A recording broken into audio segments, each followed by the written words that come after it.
KQ on the Avenue is made possible in part with funds from Genesee Valley Council of the Arts Aid to Localities program. We'd like to welcome you to KQ on the Avenue.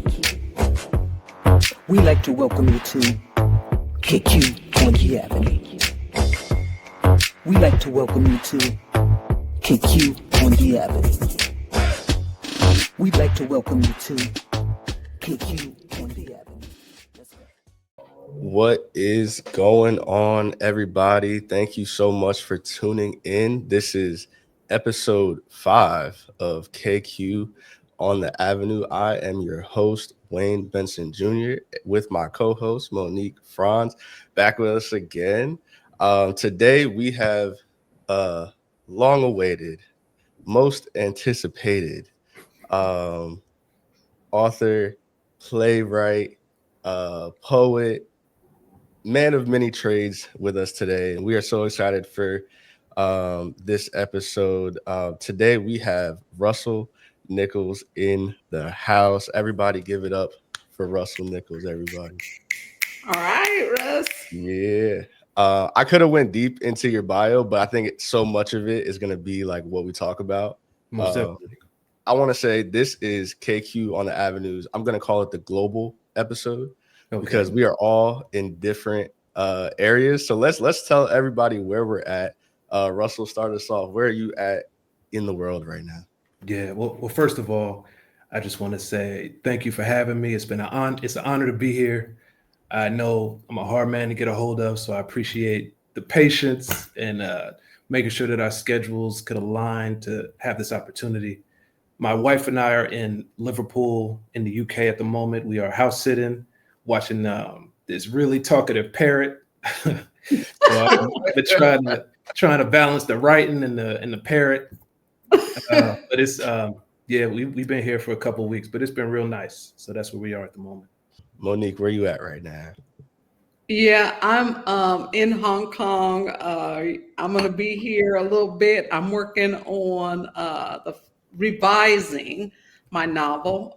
My novel is based in Hong Kong, so it's wonderful to be back on the actual set as I complete that novel. And I'm very interested. I don't have no parrots who's interrupting my writing. Sometimes it's just me that's behind to the writing. But I'm wondering if we can get that parrot on the podcast, Russell. What's up with that? Possibly. I'm sure she'll love it. Oh man, that's so awesome. I'm in the United States. I'm not in anywhere flashy. You know what I'm saying? But I'm still rocking out here in the States. To some people, the United States is flashy. That's right. Maybe not as much as it was. A few years back. Yeah, that's a fact. Russell, I want to start. One of the first things I picked up on, and just like kind of the info you gave us beforehand, was that you said that you are not good at small talk, and that caught my eye right off the bat. And I feel like since we're on a podcast and we're gonna try to get deep into things a little bit, when you say that, do you mean you're not good at it in a sense that you don't like it, or you just are? Because I also am a person who's against small talk. Okay. Yeah. So when I say small talk, and it's changed because my wife and I have been on the road for 14 years, just moving from place to place on the road. So it's become worse, I would say, over time. And the main reason is because not that I can do small talk, but usually because I'm usually coming from a place of let's get deep, let's have these profound conversations. Let's talk about life. Let's talk about existence. And not everybody's cool with that in the beginning. You know what I'm saying? Some people are like, okay, I just wanted to know like what you felt about the weather. It's like not everybody's trying to go that deep, So yeah, that's what I mean by it. I do like the big questions. I do like to explore a lot of ideas and concepts and really get into the muck of things. And sometimes not everybody's down with that. Yeah. Do you have like a threshold for like when you're in a conversation and the small talk is happening where you're like, all right, I gotta I got to get out of this convo, or do you always try to take it there, like to that next place? No, I try to, I test the waters. I test the Yeah. waters to see how it's going. My wife is great at it. So when we're together, it's a cool balance where she can kind of do that preliminary engagement, and then I can say, okay, how deep are we going to get here? Uh, Otherwise, it could be. What I was going to say about travel is travel has made it worse only because when we're connecting with different people on the road, Mm. is this, and Monique, you probably can understand this, but it's this, you meet them and you meet these people, and it's such a finite time that you're connecting that it can instantly get there. It can instantly get there where you're hearing about their backstory, you're sharing your backstory. You're able to get vulnerable so fast because you know that this is a finite interaction. Yeah. Whereas Mm. if you're more familiar in the area that you're in, it might not be. You might not feel as comfortable going there. Yeah, I definitely feel that quite a bit. In fact, Wayne knows this about me where, dude, I don't stay shallow at all. I'm like, what's up, Wayne? How's your woman? How's it? how's the deep Yeah, stuff? And Straight to it. I come out the gate like that. And having right, traveled so much, you're absolutely right. You don't have a lot of time.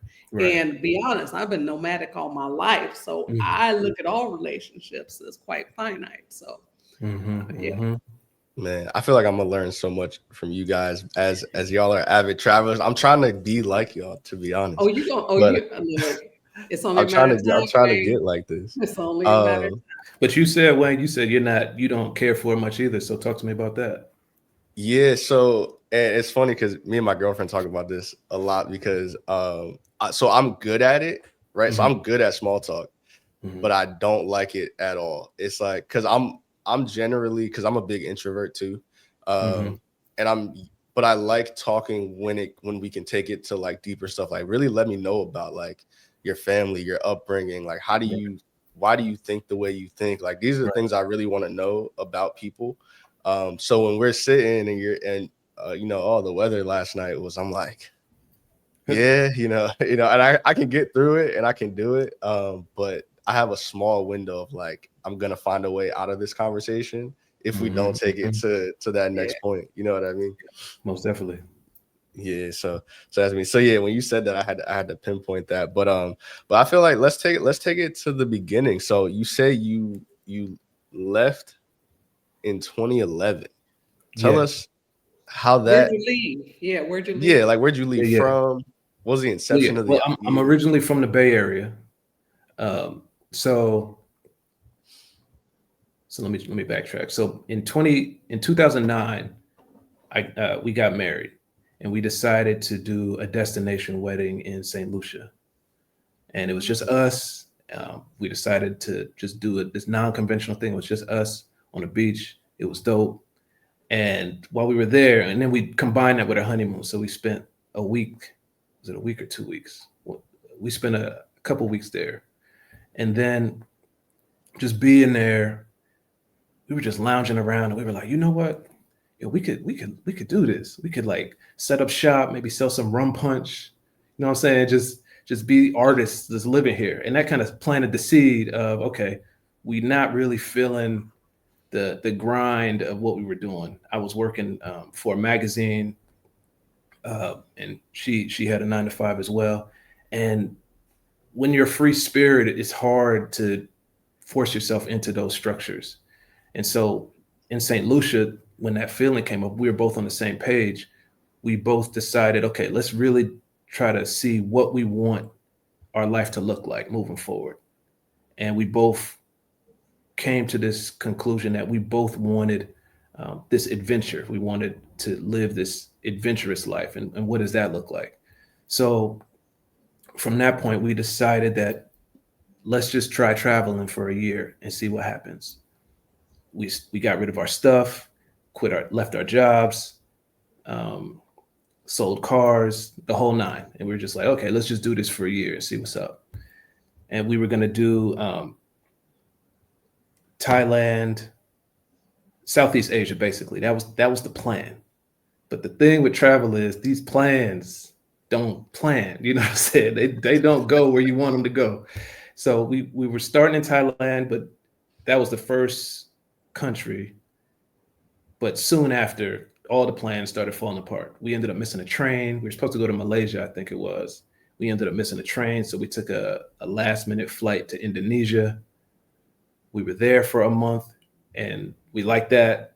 But the thing is, it was the visa situation that kept us hopping around, because there was like 30-day visas here, 30-day visas here. So we just kept moving depending on what the visa situation was. But the money could stretch so far out there that it just became this, okay, let's figure this out. Let's keep moving from place to place and see how long we could take it. And it just kept going and going and going, to the point we were like, we're feeling this life. I mean, it's cool. I mean, it's tough. It's definitely hard. It's grueling. But the rewards of being able to immerse in these different cultures, connect with these communities, the food is on point. And as artists, you're always looking for that hack. You're always looking for that thing that could allow you to create without being in a situation where your soul is being drained out of you. You know, and the nomadic lifestyle allows for that to happen, for us at least. Yeah. Well, I have to say, my life is more nomadic than I had wanted or planned or anything. But when we tried to do suburbia in upstate New York, I started to see that there was very much a purpose in that nomadic existence. Now I'm very curious, and yes, honestly, as a writer, I can't be stuck in the suburbs in a 9-to-5. I realized, Now, if it's okay, Wayne, I'm just curious about writing, and like when you began as a writer, and how are you writing? Like, how does it impact your writing? Like, when did you tell me a little bit about your writing journey and how being nomadic impacts that? Yeah. So I've been writing all my life. All my life, I've been a writer, and I've always wanted to be a writer. It was either that or drawing, but the artistic soul was always there. In elementary, middle school, it was poetry. Trying to holler at the ladies. You know what I'm saying? It was going that route, and then doing some short stories and things like that. In high school, I got a chance to hear Saul Williams speak, and that was pivotal in terms of poetry and taking my poetry to a next level. And I worked at an independent Black bookstore in the Bay Area around that same time. I was hosting a poetry reading, and that was what I thought I wanted to do. I knew I wanted to do that, but I've always been, and I know you're the same, Monique. It's really hard to be fixated in one area of writing. Like there's all these different ideas, but they come out in these different ways, these different forms. And it's not even up to you, really. You know what I'm saying? Like sometimes you get an idea, and this happens to me all the time. I might get an idea. I'm like, okay, this is a poem, but the muse is like, nah, it ain't. This needs to be a play. This needs to be a short story or even a screenplay. So you always have to be conscious and trying to figure out what the idea wants to be, how it wants to be born. So that was always happening for me as I continued to mature and evolve. I went to FAMU, Florida A&M University, and I studied journalism there. And that's where, because I was an English major at first, but I realized I wanted to be able to always write and figure out a way to always be able to make money. Because, being a writer it's not easy, a creative writer. So the journalism gave me that foundation to say, okay, I could always fall back on journalism wherever I am. So as I continued to do journalism, writing became, it's tricky to balance because they're both writing, but they require different parts of your brain. And the travel opens up a door that allows me to tap into the creative element Yeah. a lot more. Yeah. And so as I'm writing, the hardest part I would say is, I don't have a constant system because we're always moving. Yeah. Routines can get thrown off for the same reason. So I'm constantly trying to navigate where I am, how I can find that rhythm that I need to get into that zone. And my How you writing can do process the is, KQ Avenue podcast. yeah, exactly. I mean, it's a tricky balance. So I'm constantly trying to find that rhythm. My process is waking up at 3 a.m. every morning. My body does this automatically, and it's done it for years. But I call it the zone. Wake up at 3 a.m. and I'm writing usually until about 7 or 8, and then take a nap again. But that's the time when it's most quiet, it's most peaceful. I don't have a parrot in my ear. This is the time when everybody's asleep. So I get to The muse is alive at that time, the muse actually. is fully alive, fully alive. I'll tell you what, speaking of that time, the other day I woke up. I usually do like a half wake up before I officially wake up in the morning. And I Yeah. just kind of laid there and my brain just like came up with a poem like it was just going, and I was like, I'll just write it. I'll write it later when I wake up. Like, you know what I mean? But it was just like rolling. And then it was like noon. And I tried to like write it down and it was like, nah, you lost it. And I was like, that's Yeah, crazy. You yeah. got to ride that wave. It's cool. You do. You got to catch it.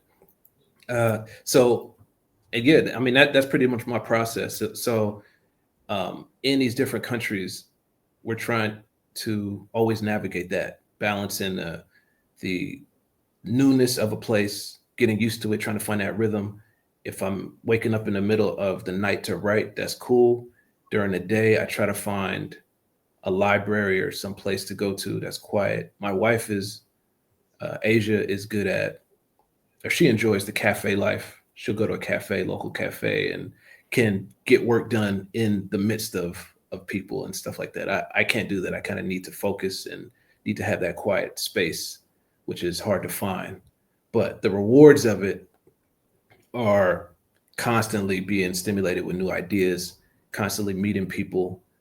Um, the new environments are always awakening some new idea or allowing you to connect ideas that you might have had, but you didn't really have a angle.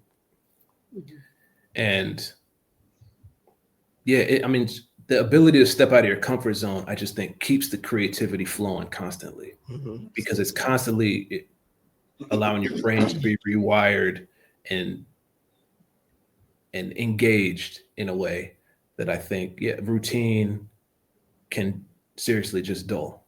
How has I guess your travel, because I got to read your play, America the Game, which Monique was raving about. Let's just start there. Yeah. Monique was Okay, like, okay. you have to read this. And I was Okay. like, Man, and if it was so all up to me, that would have been a grand prize winner. yeah. Really? Okay. Okay. So I checked it out, one thing that I noticed, man, your work and you're creating your characters, Mhm. and they're like so nuanced, but each one is so detailed. Like, Mhm. and the voice is so accurate, and I can almost like hear each distinct voice and personality. And would you say like your travel and your ability to meet all these different people has helped evolve that? Like, what do you think that has been something that you've just worked at, or have you always kind of had that knack for like just writing characters? Mm.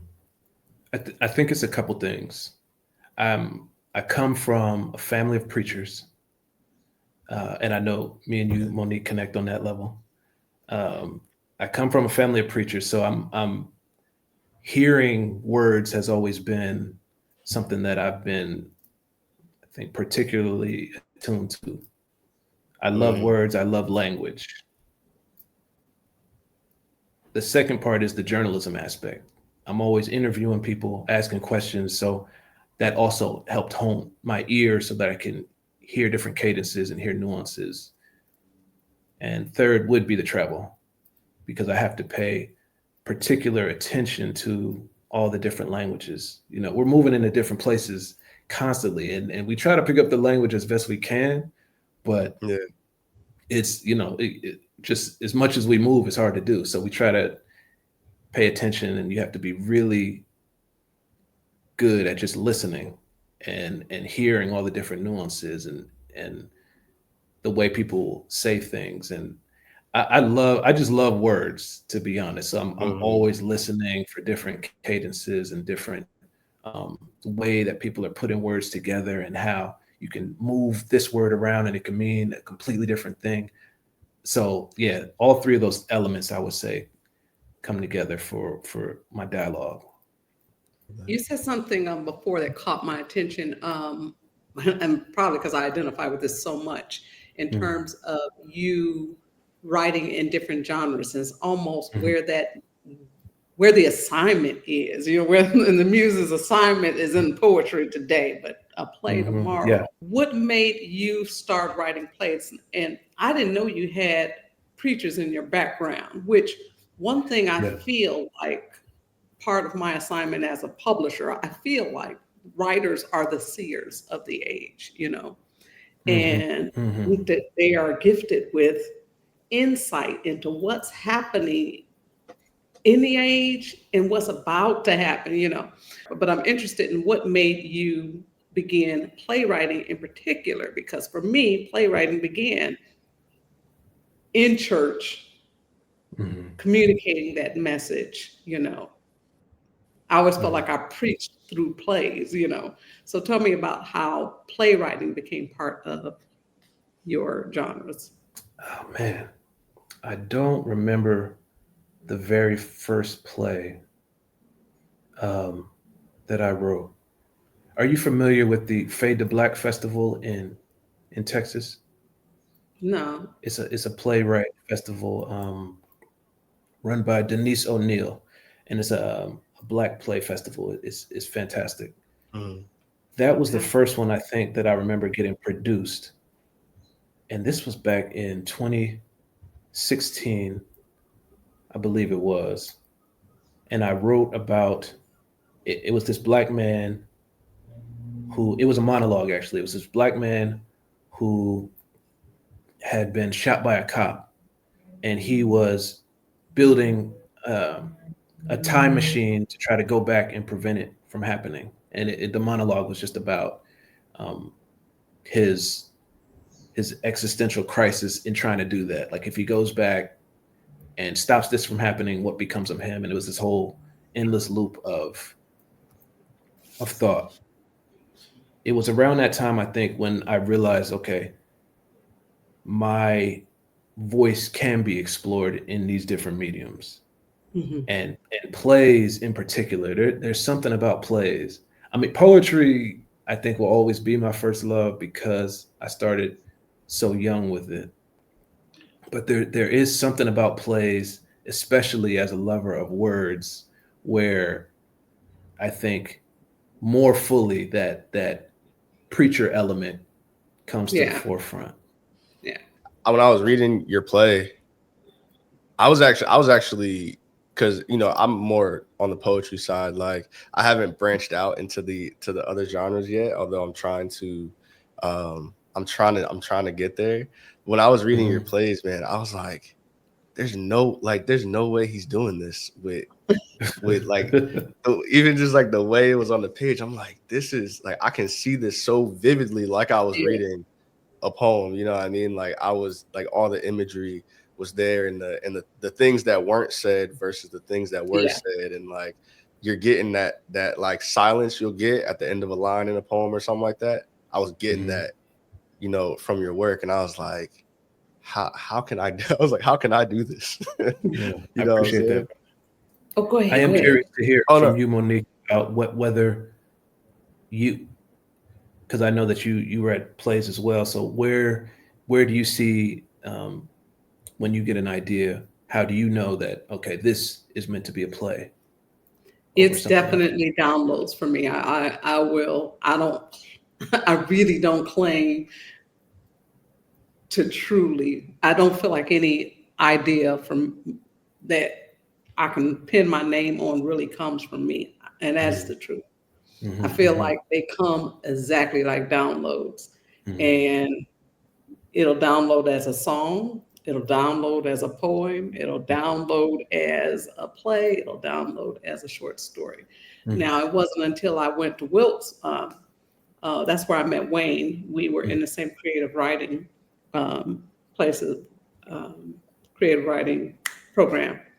mhm, That's when I began to explore being a novelist. mhm, I was like, I got ADD.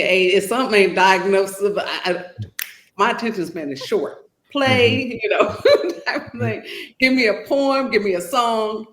But I kind of realized that, and y'all don't mind if I speak just honestly. Yeah.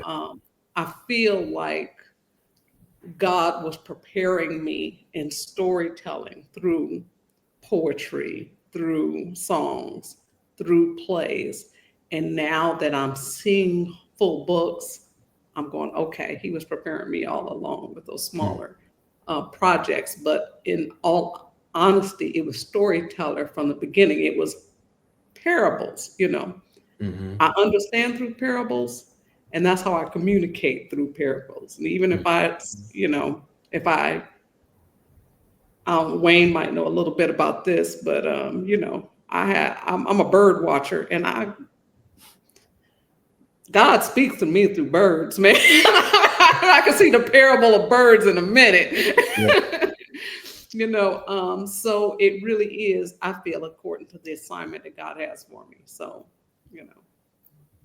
Yeah, yeah, that's dope. It's funny. I did read that you were into bird watching. My wife and I just shot a short. We were in Scotland 2 months ago, um, in the lowlands of Scotland, out there for about 2.5 months, and it's a beautiful, beautiful place. Wow. We were house sitting up there, and this is our second time being back up there. But it's this beautiful property that there's sheep right out the window, and Mm. uh, and there's these birds. They got all these bird feeders that we gotta that we fill up, and we were filming this short this short film we just did, just playing around, but it was about the birds and how these crows kept coming to attack these bird feeders, or we thought it was the crows. And then one day we were just like kind of filming, we were filming them to catch them in the act, and this squirrel came up to the top of the pole and just ripped out the bird feeder and dumped it all over the ground. And Yeah. all this time we were thinking it was the crows that were doing it, but it turned out to be this gray Be the squirrel squirrel. that was Oh, the don't get me started. Oh, that's Oh, good. I got so much I got to say, but this ain't what me talking about birds. I can talk about birds. Wayne, I'm gonna need you to take it. I'm gonna need you to take it. I will go on a whole kick about Nah, nah. ministry to birds. Oh my goodness. That's crazy. I mean, if you have a point on that, on that, you can by all No. means. Yeah. Yeah, yeah. Um, I so have a question. Your wife, she's also a writer. yes, yeah, she's a writer. Same thing, writer, playwright, poet. She's moving into directing right now and producing oh, her first horror film. That's what we're working on right now. We're going to Wow. be putting together a horror film, shooting it in Mexico. That's the plan. So I'm gonna be producing it, but yeah, she's moving into directing because she's where I am. For me, it's writing all day. Just I can stick in that lane. She's versatile beyond just the page. So Right. she's got an eye. She likes hair. She likes wardrobe. She likes set design. She likes all those things. So the directing is going to be her move. So she is a storyteller. oh man. She sees the full vision. Right. Sounds like. Exactly. Yeah. Is she like your would you guys like edit each other's work and stuff or Oh yeah. Oh yeah. Yeah. Yeah. Yeah. do you find that you guys work on separate projects, or do you ever collaborate on projects? Both. She is better at collaborating, which is also why she's going to be directing. But we balance it. So Yeah. we have our separate projects, and then we will come together and do a joint project, and it'll be like that. It's balanced. What about you, Monique? Or do you collaborate with? Because I remember reading that you have a family of writers yourself. So yes.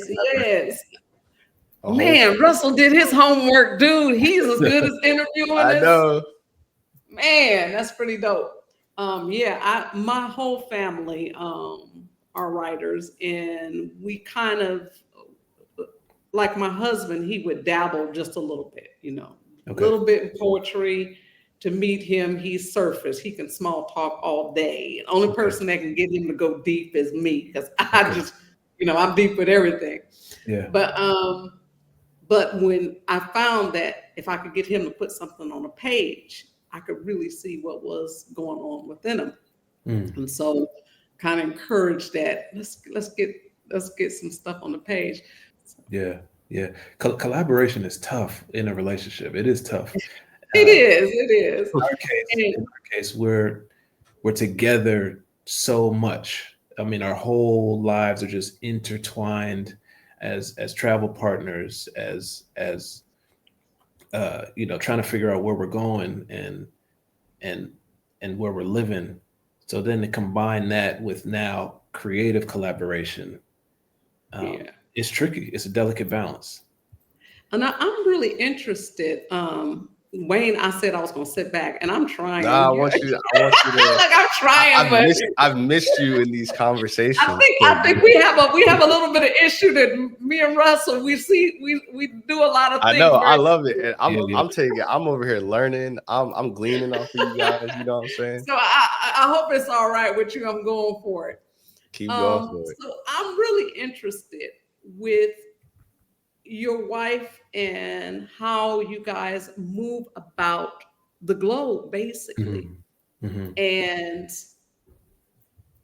when you are writing,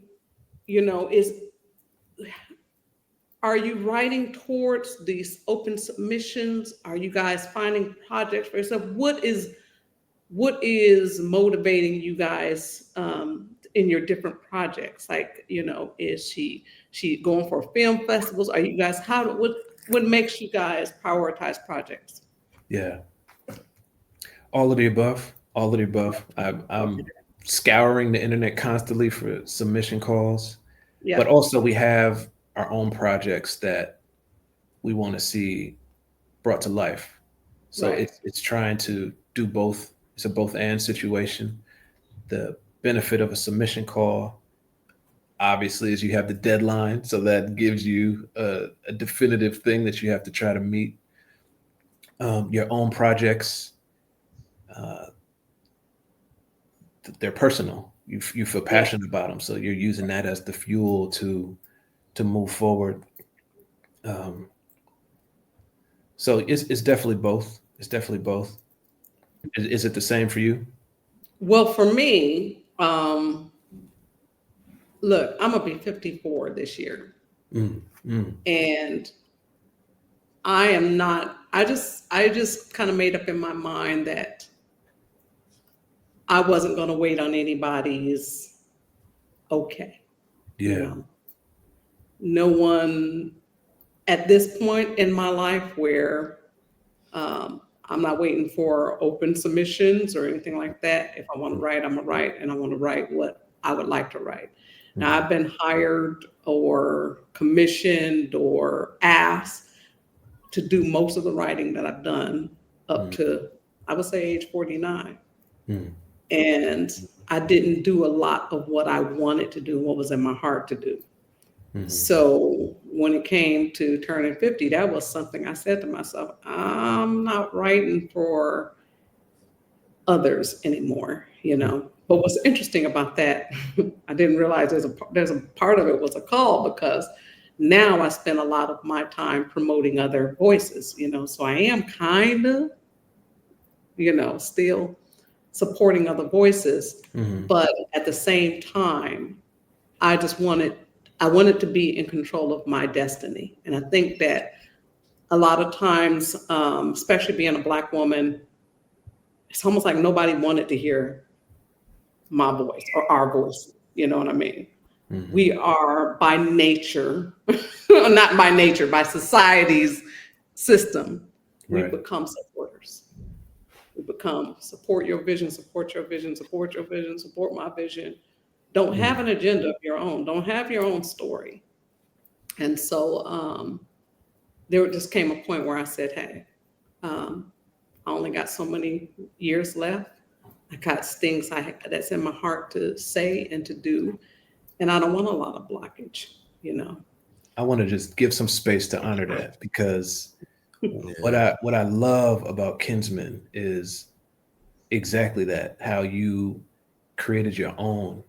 You created your own to uplift and amplify underrepresented voices. I mean, it's such a power move that you know what I'm saying? It's such a power Talk move. As about soon as I It came was. across it, I wanted Yeah, to contribute and be a part of this, because it's exactly like you said.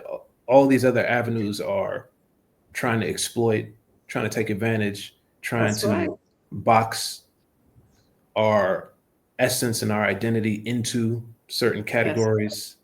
yeah. And you just came onto the scene and you said, nah, you know what I'm Yep. saying? We're going to speak the way we want to speak and Yep. get out the stories that we want to tell. So I have much respect for what you do and this platform and Man, the whole team. I appreciate you. I really do appreciate you recognizing that, honestly, because most because people expect Black women to support. Right. When you try to do something on your own, they like what you think you're doing. You know what I mean? Like, just there was very little support, Mm, because people wanted me to support what they were doing, as I'd always done. mhm, mhm. And I was like, yeah, at this point, who I want to support are those who need the support. You Right. know, Mhm. um, I'm so tired. At 50, I'm tired of being exploited. Mhm, You know, I've been writing for a long time, getting very little for it, if mhm, anything. mhm. And it's because when you are a writer, when you are gifted, you just got to do what you do. I Yeah. gotta write. I'm gonna write. Yeah. But people understood Yeah. that it was marketable. I didn't understand it was marketable. I didn't understand that it was something I could profit of. Mhm. So right now, I'm like, I'm going to help those voices who needed the support that I needed the whole time. I'm going to help those voices who weren't heard, or people weren't trying to hear their voice. It upset me so much that I was getting anything that I wrote. I forgot I wrote them. Some things I did as a trial. Mm, I'd write in a white man's point of view. mm, Trial, write mm. in a white woman's point of view. In the same way you would try to write in second person. I'd Right. send those out. I spent 1 year sending out submissions.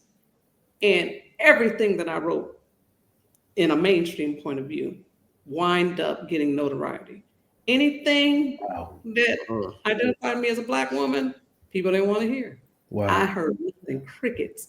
And they don't want to hear from them. They don't care. We don't care. We got stories. Black women got stories. Most definitely. Hear it. Yeah. Mhm.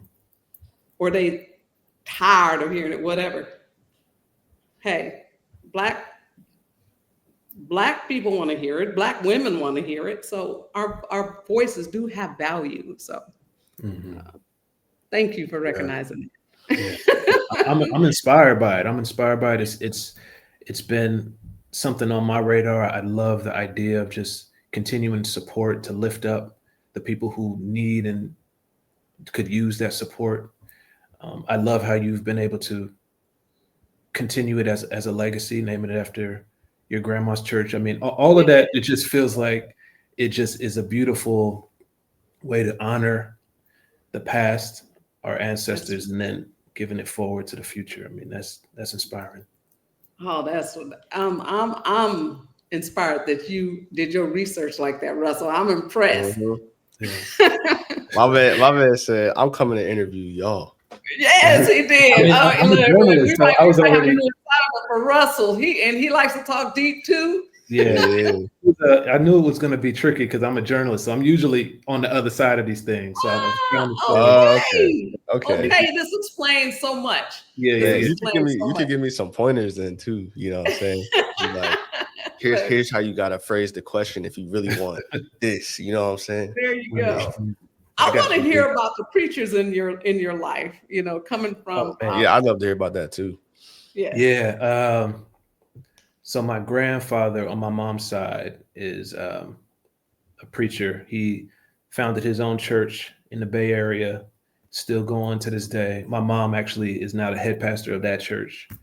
Oh wow. My dad was a preacher. He had a church in Oakland for some time. Now he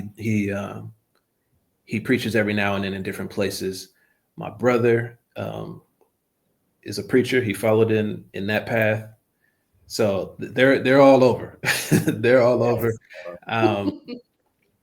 Yeah, and my mom, I'm the oldest of 4 boys, and I know that's another commonality. Monique, Yep. my mom is a Oh wow. mother of 4. So yeah, I mean that's it's always been there since I was growing up. It was just the church and preaching has always been all in my family. So Now, do you what? see? Oh, sorry. Go ahead, Oh, Wayne. no, Please. I just wanted to know what that was like when you're like, hey guys, I'm leaving. Me and my wife are, and we're not coming back. Yeah. Well, Well, you got to what's that remember. conversation like? Yeah. My family has been supportive, like hands down supportive, and you got to remember that when we left, it wasn't on some we're leaving and never coming back. It was we're gonna do this for a year, and then we'll be back. So it's over time. It's been so. Are you guys gonna settle down anytime soon? It's like I don't know about that. Yeah. But they get it. It's not even like it's a situation where they're not confused. I mean, they're confused about what we're doing or why. We keep them updated on where we're at, and they're loving it. They get to live these adventures vicariously through us, and so they really look at it as, okay, you guys are. We get a lot that we're blazing a trail for generations coming up behind us to be able to see other ways to live. Because I do think a lot of, and this is part of the artistic spirit, it really is about customizing your life, and figuring out what works for you. We've been taught and conditioned by so much of do it this way or it needs to go this way. I mean, everything Kinsman represents is being able to say, no, I'm going to carve my own path. I'm going to make my own way. So I don't need to be boxed in to any of these, preconditioned ideas. These conventions that only benefit a few, to be honest. Very, very much so. Yes, exactly. And so being able to step out of the box is, it's daunting. It takes a lot of courage. It takes a lot of faith, but it's humbling, and it just gives you so much more access to, I think, yourself, most importantly, because on the road, you will come face to face with yourself. If nothing else, you're stripping away all of those conditions and all of those ideas, and you will come face to face with yourself. Even in your poem, Wayne, I read your poem, "Lament for My Skin," and you talked about, you talked about history wrapped around my body like a hand-me-down coat. I mean, that line really popped out to me because that right there, that's encapsulates exactly what this deconditioning process is. Like, you have to really confront that and be able to say, okay, this thing that was passed down to me, what is this something valuable that I need to hold on to, or is it something that I need to shed? And it takes a lot of courage to shed it.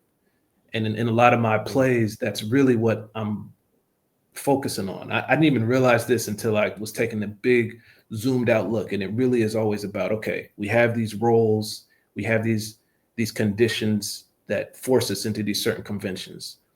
Is it possible to break free from that? I mean, that's what America, the game, is about. That's what the principle of the matter is about. Both of them are both dealing with that idea of you have these predefined ideas of who you are. Can you break free from that? What does that look like? What does that entail? What is the cost of that? And that is the true, I think, artistic journey. You know, I love all that you said, because there is a humility that comes with it. There is a cost. Yes. When you have the courage to take the path not normally taken, you know,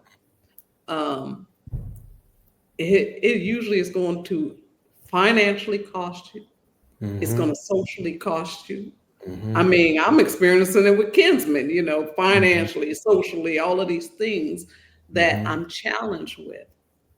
But at the end of the day, you truly do find yourself. You do. You truly do find yourself. And to come decades for me to go, you know what? 9 to 5 was never me.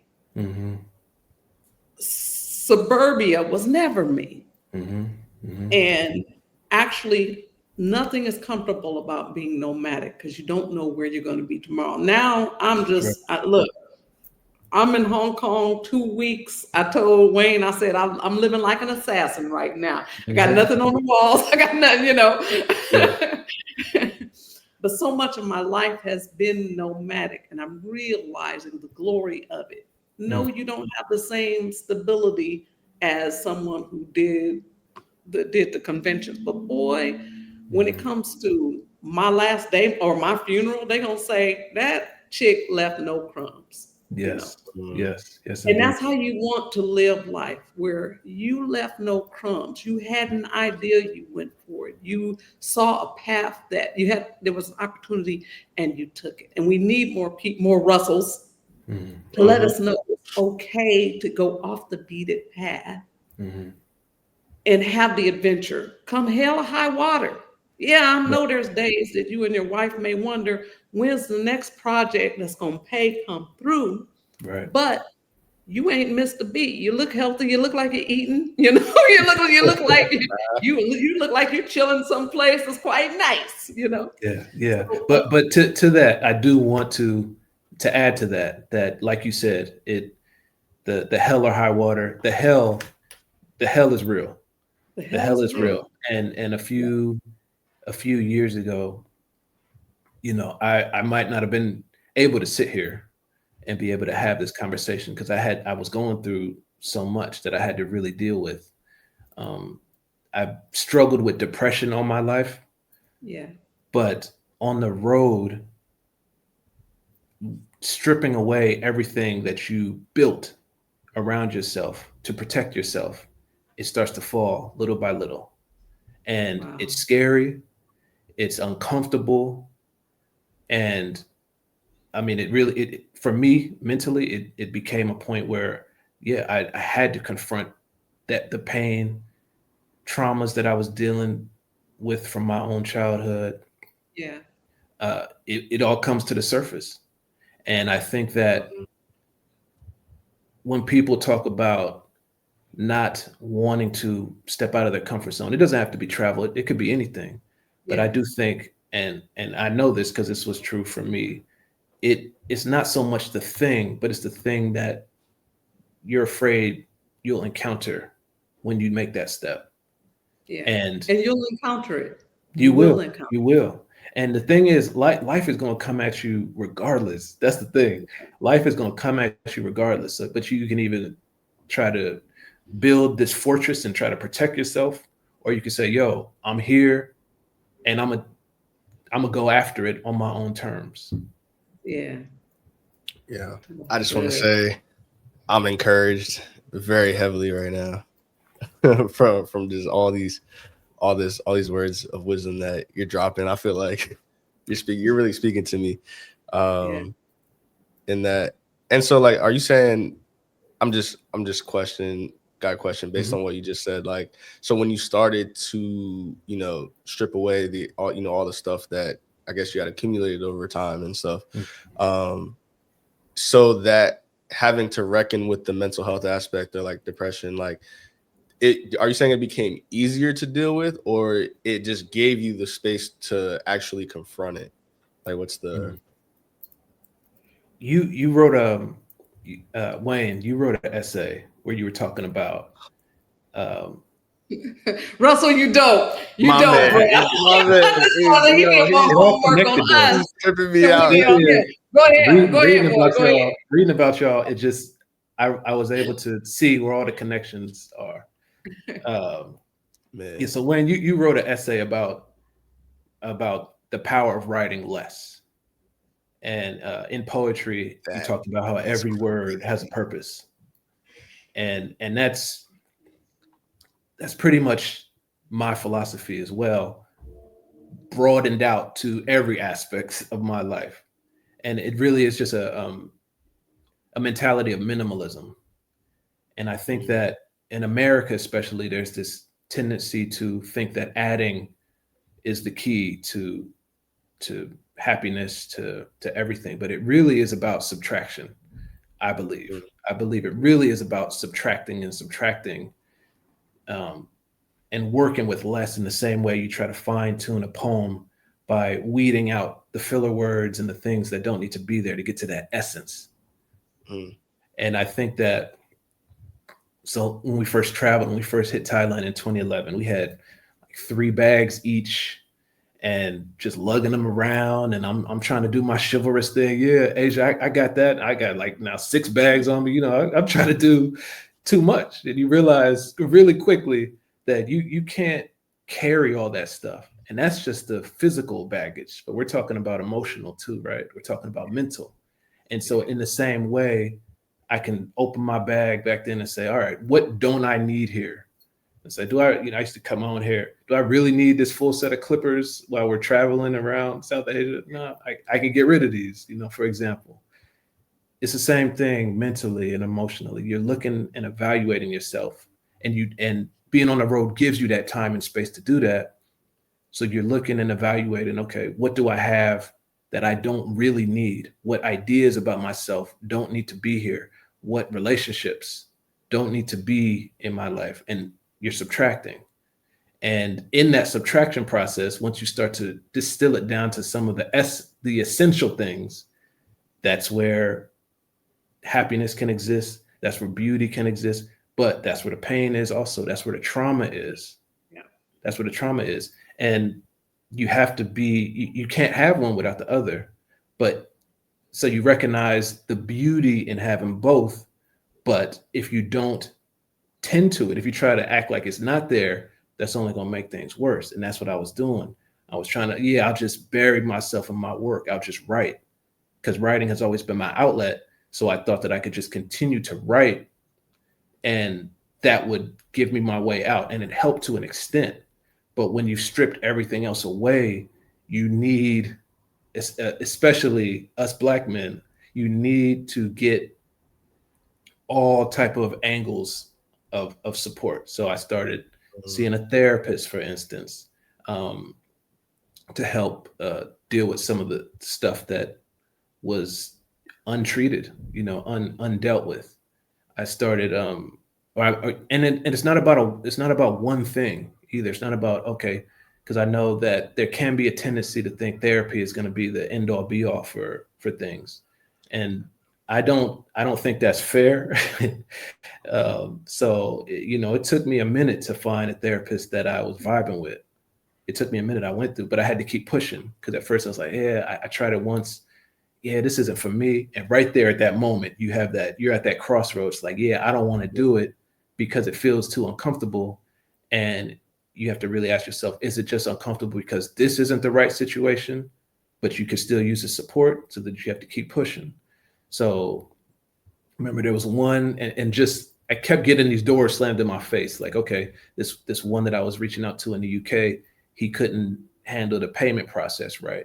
And this other one, his schedule was booked, so he couldn't take on any new clients. And it just kept going and going. And at every turn, I was like, this must not be for me. This must not be meant, But I kept going. It kept coming up, and an opportunity presented itself. I went ahead and did it, connected, and that went well. That allowed me to open up and deal with some of this stuff. But it's not just one thing. It's working out, meditation, getting out in nature. I stand by that. You gotta surround yourself with nature. And so all of these elements I think are very crucial when we're talking about mental health. So it to answer your question, yes, it gives you a space to do so, but it also gives you access and more exposure to all the different kind of resources that can be helpful for you. Yeah. That I'm sorry, Monique. No, I you do go, want to please. follow. The reason I asked that, and then I have another question. The reason I asked that, I think, is because, especially in America, I think there's this idea where like minimalism here is trendy. It's not really a thing that people, you know, actually like stand by. But I think sometimes people see the minimalism as an end all be all. Like, okay, if I just get rid of everything, then my problems will then cease to exist. But I wanted, you know, and I think you explained it really well. Like, you still got to do the work. Yeah, Like, you still got to go after the that healing and that thing, even when the other stuff isn't there. It just gives you the opportunity to find it. And so I think just shedding light on that, but also something I really wanted to touch on as we're talking about mental health. You had mentioned, you know, in something that you're working on, is a journalism series about mental health for Black men through, and this was my favorite part, through the science of love. Right. And like, please, like, because that just seemed right up my alley. I really want to know, you know, what's kind of your ideas around that, where'd that come from? Just talk to us about that. So this opportunity presented itself earlier this year. The Greater Good Science Center at UC Berkeley, they put out a call for proposals for a grant, the Spreading Love Through the Media grant. And so mental health, especially mental health around Black men, has always been a very important issue to me. So I pitched an idea. It's called Brotherly Love, and it's all about it's a 6-part digital series that it's investigating the emotional and social lives of Black men through the science of love. And each article is going to examine strong bonds from friendship to mentorship and how they drive healing and longevity.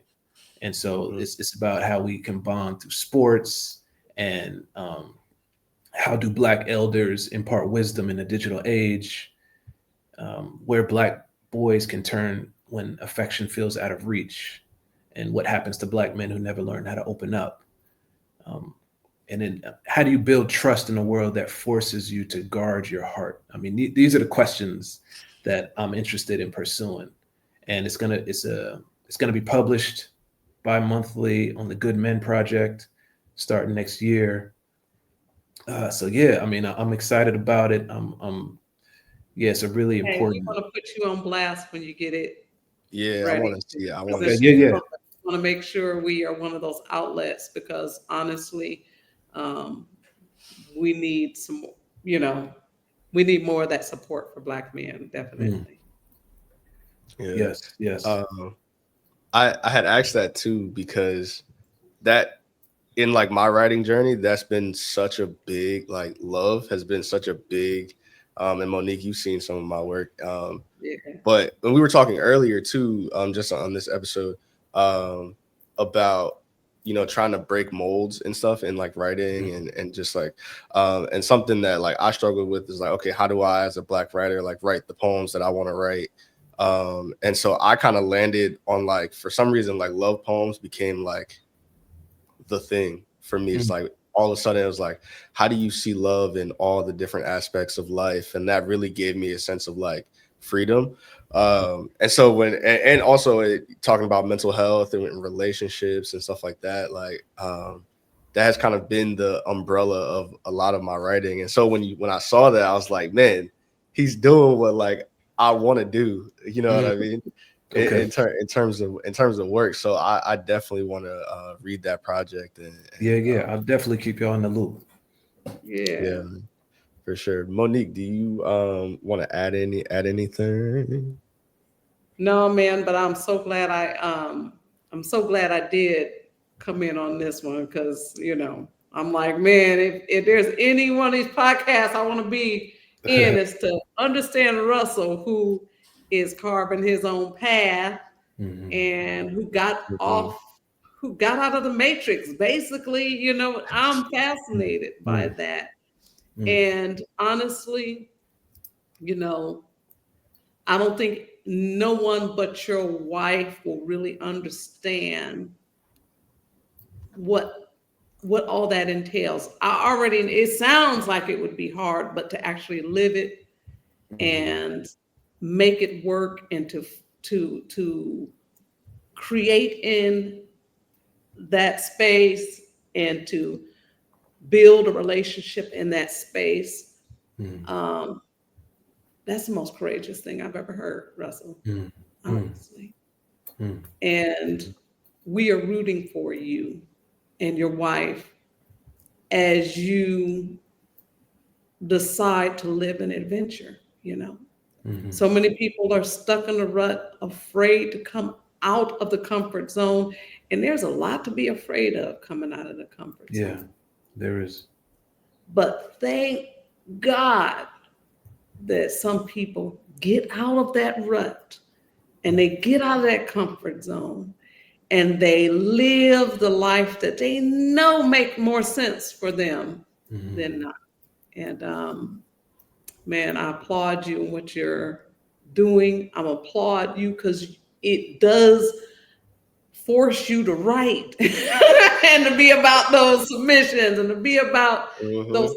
opportunities. And honestly, we've lost so many artists to systems and conventions and to Yes. ruts. Yes. And I'm glad that it didn't take you to 50 years old where you say, nah, I ain't doing this. You recognize it, and your wife recognizing y'all made it a part of your relationship to be in an adventure. Mhm. Mhm. So Yeah. that's And fantastic.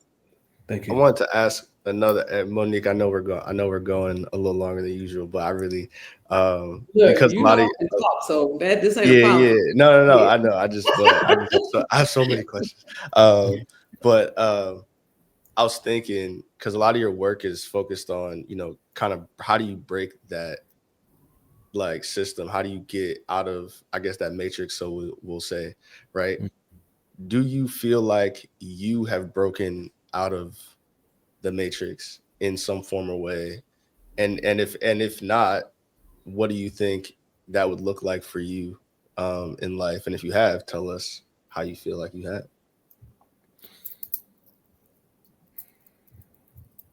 It's funny you mentioned The Matrix because that's my favorite movie of all time. I was gonna get to it. I was So gonna that's get a to it right dope movie. after. Oh Go man, ahead. All right. you beat me Answer to it. your But go question. ahead, yeah. It's one of those things like this lifestyle is humbling. So it feels I can't definitively say I've broken out of the matrix because you just never know how many levels to this thing there are. I definitely feel like I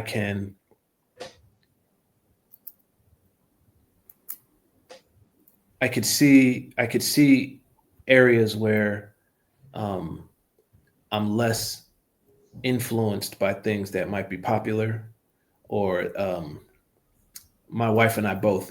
Anytime we coming back to the States now, it's that reverse culture shock feeling because we've been away for so long and we've been doing this that it always feels like we're strangers. I mean, the Bay Area will always be home for both of us. So we love the Bay, but it does have that feeling of of being in being somewhere, but it's not really connecting with you in the same way that it did. And I just remember that scene in the Matrix in the movie when um, after Morpheus woke up Neo and Neo's back in the artificial world, and he's driving, and he's just looking out the window, and he's like, he said something like, "I used to eat there. They had good noodles," and it changes everything about what you used to see and how you saw it, and you're seeing it just differently. And it's so hard to put into words because it can't really be explained unless, I mean, like the Matrix itself, no one can be told. Like, you have to see it for yourself. It's one of those, so it's hard to explain what exactly that feeling is. So you feel disconnected. There's a disconnection that comes with it, an awareness that comes with it. And then with that disconnection, the thing is, there's a loneliness that comes with that too, because you feel like now, especially in this, this finite existence that we're living, where do you connect? And especially as Black Americans, we already have that feeling of disconnection, just based on our history and the severing of all of those, so much of the traditions and so much of the spirituality and so much of what we come from has been severed. So there's already that. Compounding that with this lifestyle, it kind of amplifies that idea. So this is where the depression kicks in. This is where that existential crisis of, okay, what am I? Who am I? Like, just those big questions. They have to come to the forefront because you've stripped away so much, and now you've unrooted yourself from the things that you used to know and used to believe and used to represent such a foundation for you. Yeah, I don't know, once you unplug from the matrix, if you can ever really replug Yeah, I don't think the so. same way, Yeah. And I think there has to be a level of peace that you have about the adventure that you chose to be on, because even what you're discovering with mental health, you know what I mean? Even what you're discovering needs to be discovered the hard Mhm. way, Yes. so that you can write from a place of power. Hmm. We need to hear from that real place, not these pseudo, I wrote this from a comfy little place in my nice little office. Hmm. We need to understand how painful it can be, Hmm. and have that written from a very real place. So I know it gets uncomfortable for you and your wife at times, but I'm grateful that you guys are doing this adventure, and my prayers are with y'all that one day you're gonna find that it was all worth it. You Mm-hmm. know? It feels that way now. It does feel that way, Yeah, because even on the on the relational level alone, yeah, the to be nomadic with a partner, that's it right. it cements things in ways that it's hard to replicate, because you say, the three keys to relationship, they say trust, communication, respect. The trust has to be there. We're in these Right. foreign countries, in these faraway places, don't speak the language, have to figure out how to get around. The communication has to be there. We're communicating with each other. If we can't communicate with anyone else, Yeah, directly, then we have to rely on each other. And then just to also respect each other's individual journey. That's yeah, another big part of this. We have to be able to continue to share with each other, be vulnerable, be open, and say, look, let's continue to check in and see, okay, is this something that is still feeding us, yes. constantly? That's really good right there too, So, Russell. That, recognizing the season as well, because you can right, even, your adventure can become a rut, right. to be That's right. honest. Yeah, That's right. that's good. That's so good, man. Well, we've gotten into so much in such a short time. I always like to ask our guests: is there anything that any encouragement you can give to our audience, whether that be, I'm sure they've gotten a lot of encouragement as I have in this episode alone, but any final words you could give to our audience, whether that be encouragement for life, writing, whatever it may be. I would just say, listen to your intuition and choose to live on your own terms, is what I would say. I think if you really ask yourself, like if you could do anything and you knew you wouldn't fail, what would you do? And why aren't you doing that thing now? Yeah. That's good. Amen. We'll end it. We'll end it on that. Thank you guys so much for tuning in. Thank y'all for having me. This has been an honor, and I'm looking forward to continuing to connect in the future, moving forward. Absolutely. Absolutely. Sure.